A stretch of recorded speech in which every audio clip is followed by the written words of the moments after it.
हाँ सर, आपका कार्यकाल बलिया लोकसभा से 5 साल का पूरा होने वाला है और काफ़ी सराहनीय 2024 का चुनाव आने वाला है। कौन कौन से काम आपने यहाँ कराए बलिया में अपने कार्यकाल में, जो प्रस्तावित थे या जो आपके पीरियड में हुए हैं, बताइएगा सर। क्या बड़े काम? बलिया में यातायात की बहुत सुविधा थी। सड़क मार्ग ठीक कराया मैंने। फिर गांव से खेत जोड़ो सड़क की योजना भी, हर मौजे को गांव से खेत की जोड़ने की योजना। लगभग 35,000 करोड़ की सड़क का निर्माण मेरे लोकसभा क्षेत्र में हो रहा है। ग्रीनफील्ड एक्सप्रेस भी बन रही है। जी जी। फिर हमारे NH की भी चौड़ीकरण हो रहा है। लिंक रोड, छोटी छोटी सड़कें जितनी हैं हमारे प्रदेश सरकार के माध्यम से बन रही है।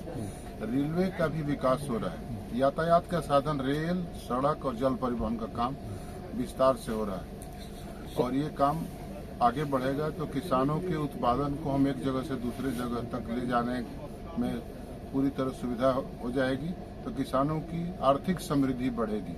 मैं किसान होने के नाते उस समृद्धि को बढ़ाने की सक्षम कोशिश करता हूं और हमारे प्रधानमंत्री जी का पूरी तरह बलिया के विकास के लिए हमेशा तत्परता के साथ हमको प्रोत्साहित करते रहते हैं। और जैसे प्रदूषित जल के कारण से तमाम बीमारियां होती थी, आर्सेनिक के कारण से गंगा किनारे, अभी हमारे बलिया लोकसभा क्षेत्र में हर जगह गंगा जल पवित्र करके गंगा जल के पानी हर घर में, हर घर नल वाली योजना भी बहुत तेजी से काम हो रही है, उसको आप देखते होंगे। स्वास्थ्य शिक्षा के क्षेत्र में बताइए। स्वास्थ्य के क्षेत्र में हम लोगों ने यहाँ मेडिकल कॉलेज स्वीकृत कर दिया, शुरू होने वाला है। जिला का अस्पताल अभी 100 बेड का अस्पताल हमने सोनबरसा शुरू कराया। फेफना, चितबड़ा गाँव, कासमाबाद।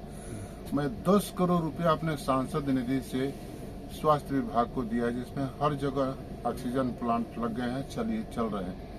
हमारे क्षेत्र में ऑक्सीजन दूसरे क्षेत्र में जाते हैं, दूसरे लोगों के भी जीवन के जीने के लिए सुविधा देते हैं।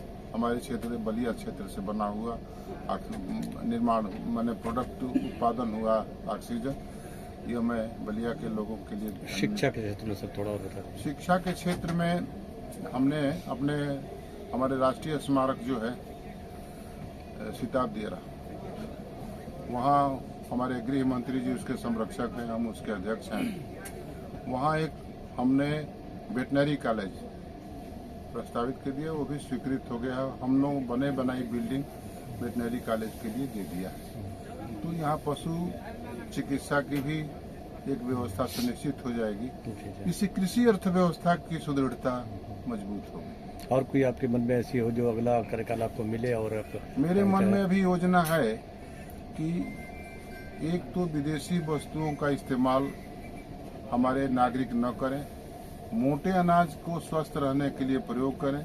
अभी हमारे रेलवे ने एक शॉपिंग कॉम्प्लेक्स बनाने का फैसला किया है बलिया स्टेशन पर। उस शॉपिंग कॉम्प्लेक्स में केवल मोटे अनाज की बनी हुई चीजें मिलेंगी और सब लोग मोटे अनाज का सेवन करेंगे। मैं संसद से लेकर बाहर तक इस बात को कहता रहता हूँ कि शुगर की बीमारी आज दुनिया की बड़ी भारी बीमारी हो गई, लेकिन हमारे देश में मोटे अनाज में एक अनाज कोदो होता है।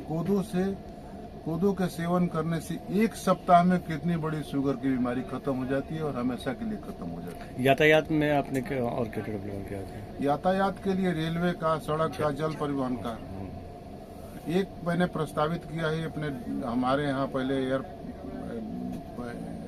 ये था, पट्टी थी, वो भी एयर अड्डा बनने का ढोणाडीह में, वो भी आगे काम प्रक्रिया आगे बढ़ रही है और मेरे समझ से जल्दी ही वो शुरू हो जाएगी। बहुत सारी शुभकामनाएं। सांसद जी, देखा जाए आज आपने केंद्रीय कार्यालय का भी उद्घाटन किया है। इस कार्यालय खुलने से कितने आप लोगों को लाभ होंगे? कल केंद्रीय कार्यालय से हमको सूचना मिली कि चुनाव कार्यालय की उद्घाटन आज कर देना है।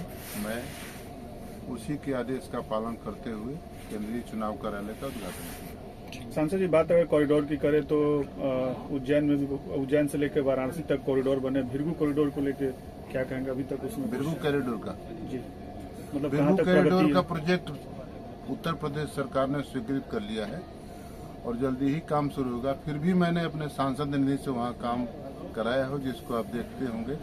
और पहले से भृगु मंदिर की तस्वीर काफी बदली हुई आपको दिख रहेगी। आने वाले दिनों में आपके आशीर्वाद से भृगु कॉरिडोर के साथ ही एक धार्मिक पर्यटन के तौर पर हमारे भृगु बाबा के मंदिर का विकास होगा। सर सुराह ताल जो एक डेवलप हो रहा था अचानक, क्या किस कंडीशन में कैसे होगा बताएंगे? किसकी? सुराह ताल के बारे में बताइए। हाँ, सुराह ताल के भी डेवलपमेंट की योजना आगे बढ़ी है। कटहर नाला सुराह ताल का, और ये प्रोजेक्ट स्वीकृत हो गया है, उसके लिए बजट भी हो गया है, काम शुरू होगा। आप ये कहाँ से कहाँ तक चलेगी ये ट्रेन? ये बलिया से नई दिल्ली चलेगी। आज मंगल पांडे की जन्म जयंती है और गांधी जी की पुण्यतिथि भी है।